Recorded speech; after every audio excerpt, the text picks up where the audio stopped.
Hello student, welcome back to my channel science classes CBSE. और आज मैं लेकर आया हूँ अपना लेक्चर नंबर 4। और आज हम इस लेक्चर में सीखने वाले हैं कि डिस्टेंस और डिस्प्लेसमेंट कैसे कैलकुलेट की जाती हैं। ठीक है, अभी हमने केवल डिस्टेंस और डिस्प्लेसमेंट का डेफिनेशन देखा है और अब हम देखेंगे इसको कैलकुलेट कैसे किया जाता है with the help of numerical example. तो स्टार्ट करते हैं। लास्ट हमने अभी आपका ये लास्ट हमने टॉपिक छोड़ा था यहाँ, to describe the total distance travelled only the numerical value with units is required. ठीक है, तो आपको टोटल डिस्टेंस निकाल रहे हो तो केवल न्यूमेरिकल वैल्यू चाहिए और यूनिट्स चाहिए। ठीक है, नॉट द डायरेक्शन, तो डायरेक्शन की ज़रूरत नहीं है डिस्टेंस में। SI unit for both is metre. ठीक है, दोनों की SI यूनिट क्या रहती है, मीटर ही रहेंगी, चाहे वो डिस्टेंस हो आपकी, ठीक है, या डिस्प्लेसमेंट। दोनों की यूनिट आपकी SI यूनिट कैसी रहेगी, मीटर। चलते हैं अपना नेक्स्ट, देखिए। तो for example in figure 4.4 between t equals to 0 t equal to 16 second the total distance travelled is 160 है। ठीक है, ये ऊपर वाला जो आपका फिगर है आप देख सकते हैं इधर फिगर में। ठीक है, ये रहा। तो डिस्टेंस और डिस्प्लेसमेंट, हमारा डिस्टेंस कितना आया था आपको याद है। ठीक है, पिछले लेक्चर में हमारा डिस्टेंस आया था 160 मीटर और डिस्प्लेसमेंट हमारा आया था 40 मीटर। ठीक है, ऑब्जेक्ट कैसे गया था, यहाँ O से A तक गया था और A से रिटर्न आके ये B पे जाके रुक गया था। ठीक है, तो ये था, इसमें डिस्टेंस और डिस्प्लेसमेंट हमने कैलकुलेट किया था। ठीक है स्टूडेंट्स, चलिए अब हम चलते हैं अपना, अब क्वेश्चन इसने आगे बढ़ाया है, क्या करते हैं। तो we find between these two instant the total distance travel magnitude are not equal. तो यहाँ आपने देखा कि इसकी डिस्टेंस और डिस्प्लेसमेंट क्या है, इक्वल नहीं आ रहे हैं। ठीक है, और जब इक्वल नहीं आ रहे हैं तो the total distance travelled and the magnitude of displacement are not equal, can these quantity ever be equal. अब ये कह रहा है कि क्या ये क्वांटिटीज कभी इक्वल हो सकती हैं, डिस्टेंस और डिस्प्लेसमेंट इक्वल हो सकते हैं। तो केवल आप जानते हैं स्टूडेंट्स, केवल एक ही तरीका है जिससे ये दोनों इक्वल हो सकते हैं। कब, एक तो मोशन कैसी हो, straight line, straight line motion होनी चाहिए और इन सिंगल डायरेक्शन, मूवमेंट किधर होना चाहिए, मोशन किधर हो, इन सिंगल डायरेक्शन, मतलब नो रिटर्न। अगर वो रिटर्न नहीं करेगा तो आपका डिस्टेंस और डिस्प्लेसमेंट क्या होगा, इक्वल। लेट सपोज ये मैं ले लेता हूँ, एक ऑब्जेक्ट है, ये जा रहा है, ठीक है, सीधा सीधा ये गया है ABC। अब मैं कहूँ ये 10 है, सबके बीच की डिस्टेंसेस कितनी है, 10। ओके, अब मैं कहूँ A पोजीशन पे डिस्टेंस कितनी है, और ये आपका ऑरिजिन है, ठीक है, जहाँ से ऑब्जेक्ट ने चलना शुरू किया था, और ये रिटर्न नहीं हुआ है। ठीक है, सीधा A फिर B और फिर C तक गया है। तो ऑब्वियस सी बात है, ए के लिए डिस्टेंस और डिस्प्लेसमेंट क्या होंगे, दोनों 10 10। बी के लिए कितने होंगे, डिस्टेंस देखिए 10 और 10 20 हो गई, और डिस्प्लेसमेंट भी क्या होगा, इनिशियल पोजीशन तो ये यहाँ से चला है, और बी के लिए फाइनल पोजीशन ये हो गई, तो ये 10 और 10 20। ठीक है, तो इस तरीके से ये दोनों इक्वल आ सकते हैं। चलिए नेक्स्ट चलते हैं, let us analyse activity number 4.1। तो बड़े अच्छे से ध्यान से देखिएगा स्टूडेंट्स, क्योंकि एक्टिविटी बहुत मज़ेदार हैं। इस बार NCERT ने काफ़ी अच्छी एक्टिविटीज़ दी हुई हैं। ठीक है, चलिए देखते हैं, अपने एक्टिविटीज़ पे ध्यान देते हैं। तो एज शोन इन फिगर 4.5, ये आपको एक फिगर दिया हुआ है। ठीक है, as shown in figure 4.5 a ball is thrown vertically upward from O। तो देखिए यहाँ O से एक बॉल ऊपर की तरफ फेंकी गई है, it moves up straight till B, और ये B तक सीधी गई, and then falls back to O, और यहाँ से फिर रिटर्न होके नीचे फिर से O तक आ गई। Can this be considered a motion in a straight line. क्या इस मोशन को, इस पूरी मोशन को हम मोशन इन स्ट्रेट लाइन कह सकते हैं। ऑब्वियस सी बात है, हम इसको मोशन इन स्ट्रेट लाइन कह सकते हैं। This is the example of a linear motion. कैसा एग्जांपल है ये, लीनियर मोशन का एग्जांपल है, it is a linear motion. क्यों, क्योंकि आपकी बॉल क्या है, वर्टिकली अपवर्ड फेंकी गई है। ठीक है, इस तरीके से, और जब वर्टिकली अपवर्ड जाएगी तो ये कैसी है, स्ट्रेट लाइन में ही तो जाएगी, और लौट के भी आएगी तो कैसे आएगी, स्ट्रेट लाइन में ही आएगी। ठीक है student, so this motion is linear motion. अब इस डायग्राम को हमें अच्छे से समझना है, और ये जो टेबल है ये हमें कंप्लीट करनी है for B, C and O position. ठीक है, तो बॉल आपको दिख ही रही है, जाने वाला जो ट्रैक है आपको वो भी दिख ही रहा है। ठीक है, ये जाने वाला ट्रैक है आपका, और ये वाला जो ट्रैक है आपका आने वाला है, ठीक है। अब ए पोजीशन जो है वो जाने वाले ट्रैक पे है और सी पोजीशन जो है वो आने वाले ट्रैक पे है, ठीक है स्टूडेंट्स। तो हमें आंसर करना होगा इन पोजीशंस के लिए। तो ए पोजीशन तो असेंडिंग के ट्रैक पे है और सी जो पोजीशन है वो डिसेंडिंग ट्रैक पे है, ठीक है, इस बात का ध्यान रखना है, ठीक है। चलिए तो स्टार्ट करते हैं। बी पोजीशन, तो देखिए बी पोजीशन कहाँ है, ये है, ये आपकी बी पोजीशन है, ठीक है, this is your B position. और ए तो देखिए डिस्टेंस, टोटल डिस्टेंस, इधर हमें डिस्टेंस बतानी है और इधर हमें क्या बताना है, डिस्प्लेसमेंट, इधर डिस्टेंस बतानी है।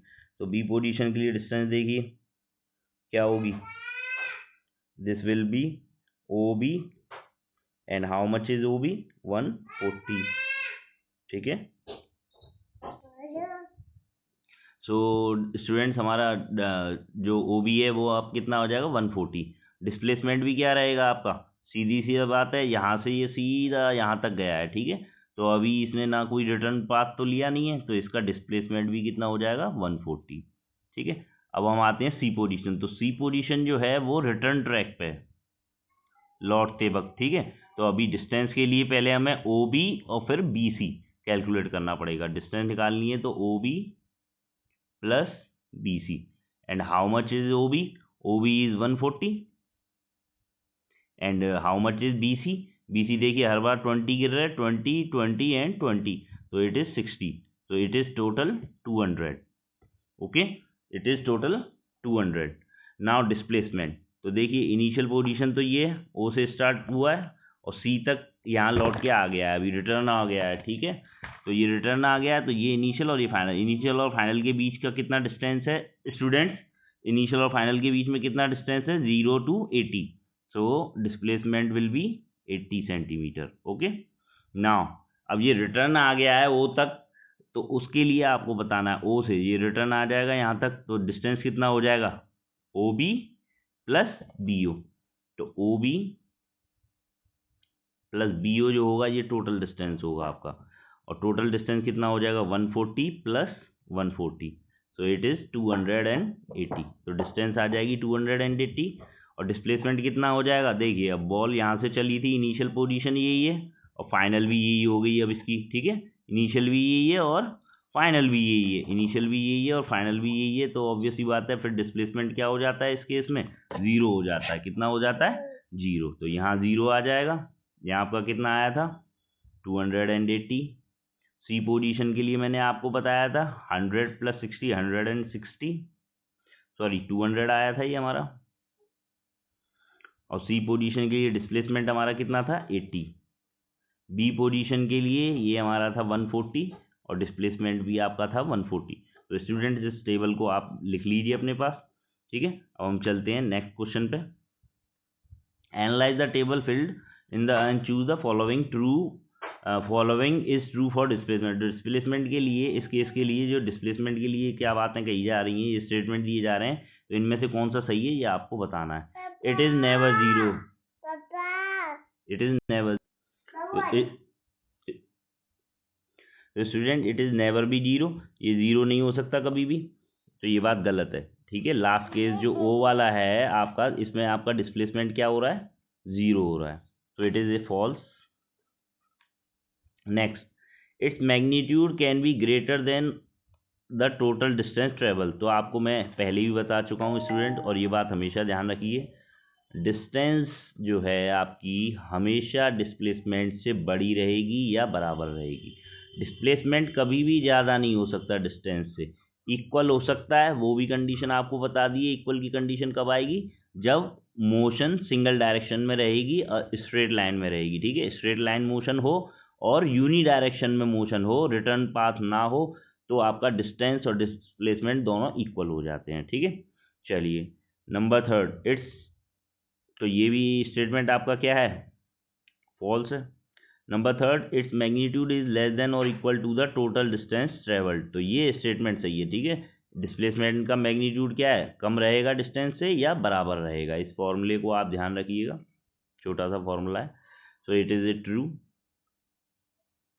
Number 4, it's magnitude is less then the total distance travelled in all cases. ठीक है, इसका जो मैग्नीट्यूड है वो कैसा रहेगा, कम रहेगा total distance travelled in all cases में। इसका मैग्नीट्यूड डिस्टेंस तो सभी केसेस में कम नहीं रहेगा।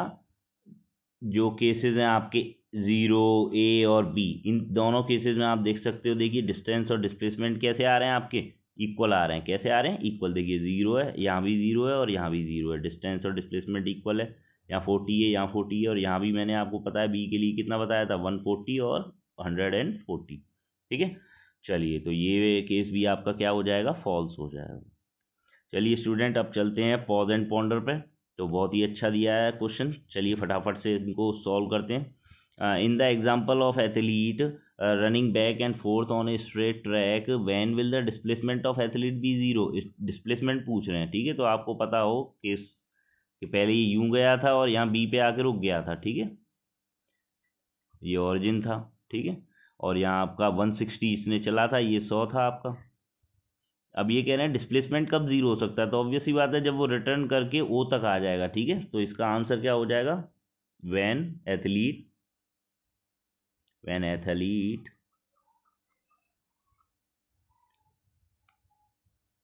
Returns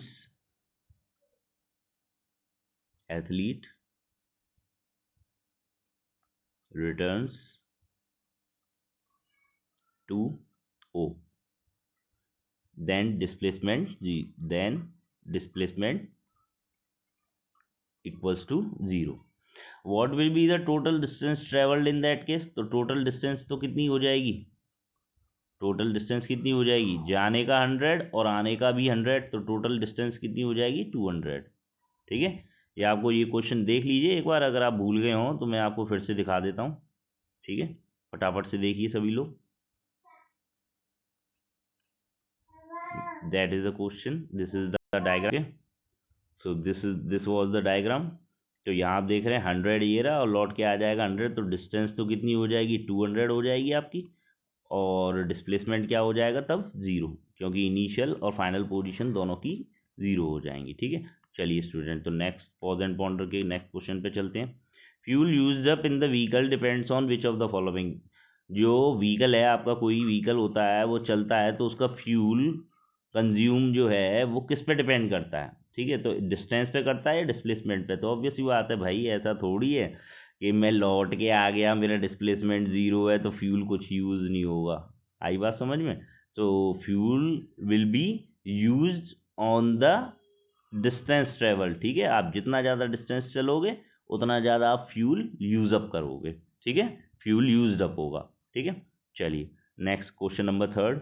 A ball rolls down an incline plane track as shown in figure. ये फिगर दिखाया गया है आपको। ठीक है, इस फिगर में एक बॉल रोल डाउन कर रही है। ठीक है students, in is it motion in a straight line motion, तो ये एक स्ट्रेट लाइन मोशन है या नहीं, तो ऑब्वियस ही बात है, इंक्लाइन प्लेन है तो इंक्लाइन प्लेन का देखिए ये कैसा है, स्ट्रेट लाइन ही तो है, तो ये मोशन स्ट्रेट लाइन नहीं होगी। ठीक है, लाइन से ऐसा मतलब नहीं है कि आपको हॉरिजॉन्टली ही चलना है या केवल वर्टिकली ही आप चलोगे तभी आपकी मोशन आपकी स्ट्रेट लाइन मोशन या लीनियर मोशन कहलाएगी, ऐसा कुछ नहीं है। आप किधर भी चलें लेकिन स्ट्रेट लाइन में चलें, आपका पाथ चेंज नहीं होना चाहिए। ठीक है, चलिए स्टूडेंट, तो next, assuming the starting point of the ball O को स्टार्टिंग पॉइंट ओरिजिन लेना है, candidates motion from 0 to d be depicted using a horizontal line as shown in figure 4.3। तो 4.3 जो फिगर है आपका, ठीक है, तो देख लीजिए एक बार, ये है आपका 4.3 फिगर, दिस। ठीक है, तो ये कह रहे हैं कि क्या हम ये जो इंक्लाइन प्लेन पे जो बॉल का मोशन है इसको हम इस तरीके से रिप्रेजेंट कर सकते हैं क्या, तो ऑब्वियस ही बात है हम कर सकते हैं। ठीक है, कैसे कर सकते हैं, उसके लिए उन्होंने बता ही दिया है। द अपवर्ड पॉइंट जो है उसको आपको ओरिजिन ले लेना है, जैसे इन्होंने यहाँ ओरिजिन लिया था और फिर इसकी दो पोजीशन बी और ए आपको दिखाई गई थी। ठीक है, चलिए चलते हैं तो अब हम अपने क्वेश्चन की तरफ। This is our question. तो क्या हम इसको डेपिक्ट कर सकते हैं, तो फटाफट से देखिए इसको कैसे डेपिक्ट करेंगे। ठीक है, तो आप पहले एक स्ट्रेट लाइन बना लेंगे इस तरीके से, और इसके एक एंड पे आप इसको ओ लिख दीजिए और यहाँ लिख दीजिए origin, this is your origin.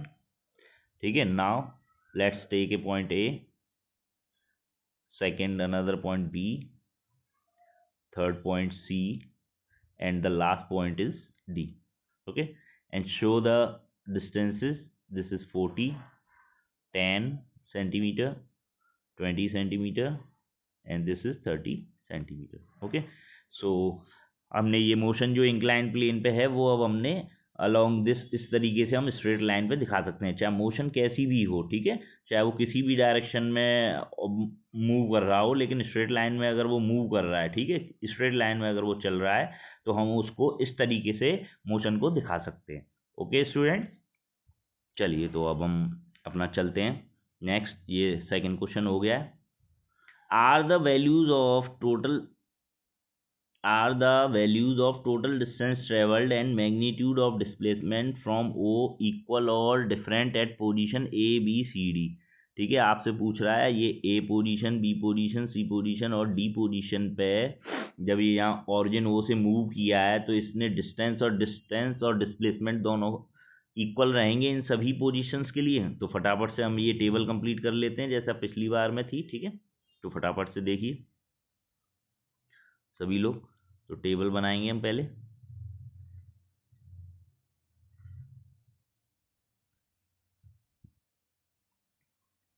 This is your serial number 1, 2, 3 and 4.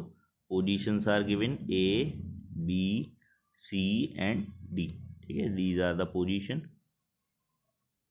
Next है आप यहाँ लेंगे डिस्टेंस और यहाँ ले लेते हैं डिस्प्लेसमेंट। ओके, तो देखिए कितना होगा। ए पोजीशन के लिए डिस्टेंस देखिए, ओ से ए तक कितना डिस्टेंस है आपका 40,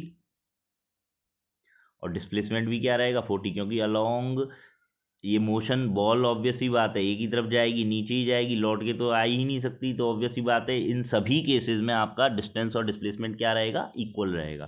ठीक है, तो फटाफट से आप डिस्टेंस देख लीजिए और उतना ही आप डिस्प्लेसमेंट लिख सकते हैं। ठीक है, तो बी पोजीशन के लिए डिस्टेंस 40 एंड 10 50, सी के लिए कितना हो जाएगा 40 10 50, 50 एंड 20 70 सेंटीमीटर। यूनिट दिखाना जरूरी है, ध्यान रखिए, केवल मैग्नीट्यूड होता है डिस्टेंस में, तो मैग्नीट्यूड मतलब numerical value and unit. Next D position के लिए टोटल डिस्टेंस 40 50 60 70 70 एंड 30 100, तो 100 सेंटीमीटर हो जाएगा। और डिस्प्लेसमेंट भी क्या रहेगा इनका सेम, क्यों, क्योंकि कोई रिटर्न पाथ नहीं है, मोशन अलोंग स्ट्रेट लाइन है। तो इन दिस केस जब सिंगल डायरेक्शन में मोशन हो और स्ट्रेट लाइन मोशन हो तो डिस्टेंस और डिस्प्लेसमेंट क्या रहते हैं आपके स्टूडेंट्स, इक्वल रहते हैं। ओके स्टूडेंट्स, चलिए अब हम चलते हैं अपने नीचे।